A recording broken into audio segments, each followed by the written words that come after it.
Vic, eu sou da turma 34.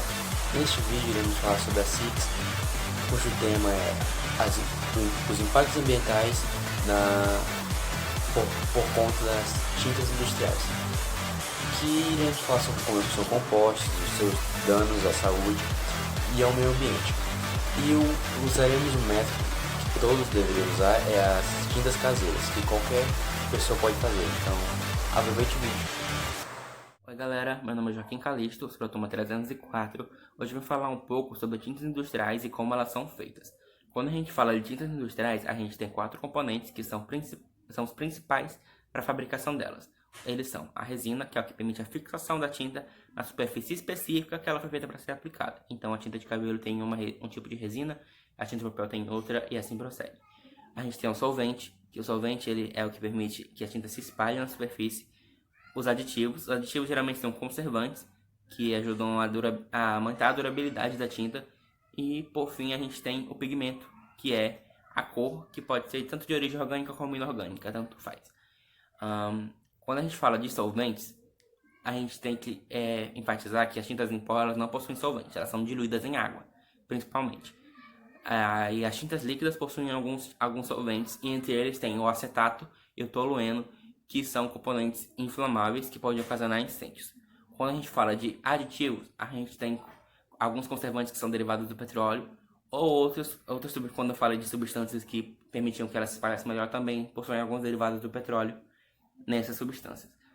E por isso as tintas industriais elas podem acabar sendo nocivas pra gente, fora alguns componentes que podem causar alergias em algumas pessoas.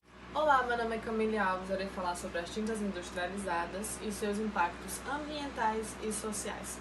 Bom, uma das principais preocupações nas fabricações das tintas industrializadas são os seus compostos orgânicos voláteis.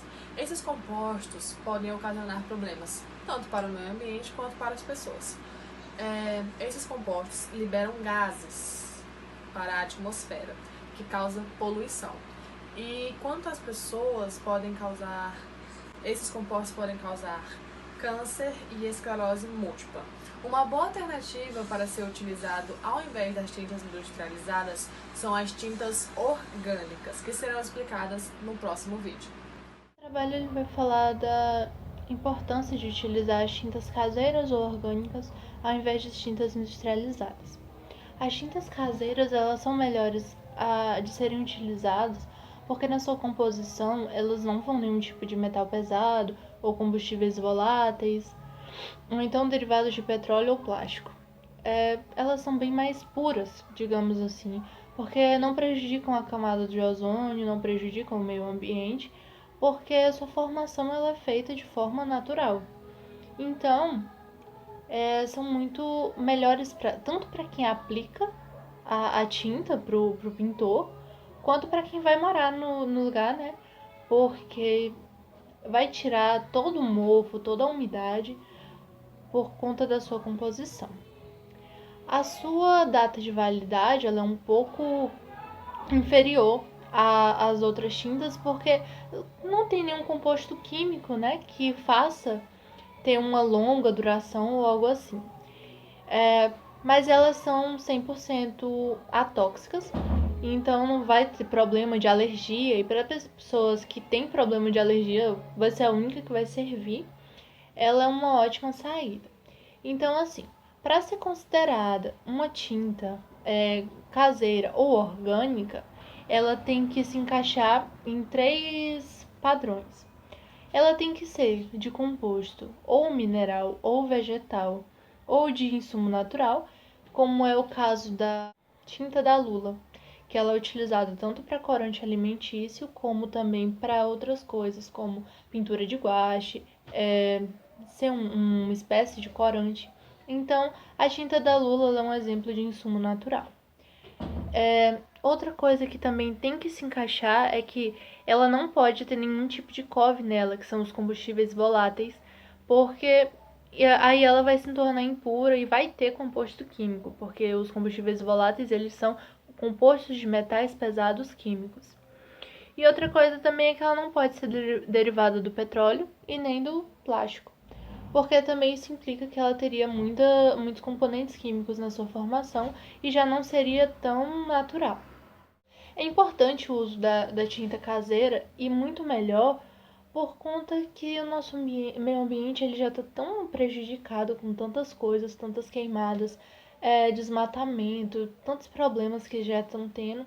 Vamos falar agora sobre as tintas caseiras, usadas principalmente pelos indígenas, por causa da sua cultura que é para passar de geração em geração, também porque eles moram normalmente nas suas aldeias, são longe das cidades, então é mais difícil conseguir tintas industrializadas.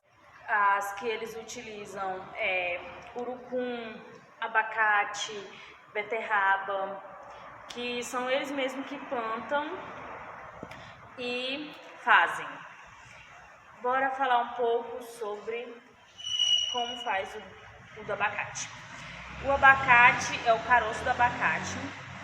Você machuca ele e coa no pano com um pouco d'água. Quando coar, já tá pronto, porque você vai utilizar só a água amarronzada e já pode passar que a tinta já está pronta. Outra também que é utilizada é a beterraba, que é a água quando você cozinha a beterraba, aquela água, né, que aqui podemos ver que a gente sabe que a cor dela é roxa, aquela água roxa ali, quando você peneirar e tirar as beterrabas, só aquela água já está pronta a sua tinta caseira de beterraba. Tem gente também que utiliza a beterraba mesmo, quando ela está machucada e não dá para o nosso consumo. Aí você pega e machuca ela e peneira. Aí utiliza a água. E o urucum. O urucum é uma sementinha vermelha. Eles usam já do jeito que tá lá. Pegam e passam na face, fazendo aqueles desenhos. E o mais conhecido como coloral. Quando a gente conhece ele como coloral, é porque ele já está industrializado. Então, ele natural é o urucum. E também temos o carvão. O carvão, os indígenas usam, eles passam desse jeito no rosto. Mas tem outra forma também de fazer a tinta do carvão. Carvão, cola e água. Machuca o carvão, coloca a água, deixa descansar por 2 horas e coloca a cola. E já está pronta a tinta do carvão. Preta ou cinza, normalmente ela sai.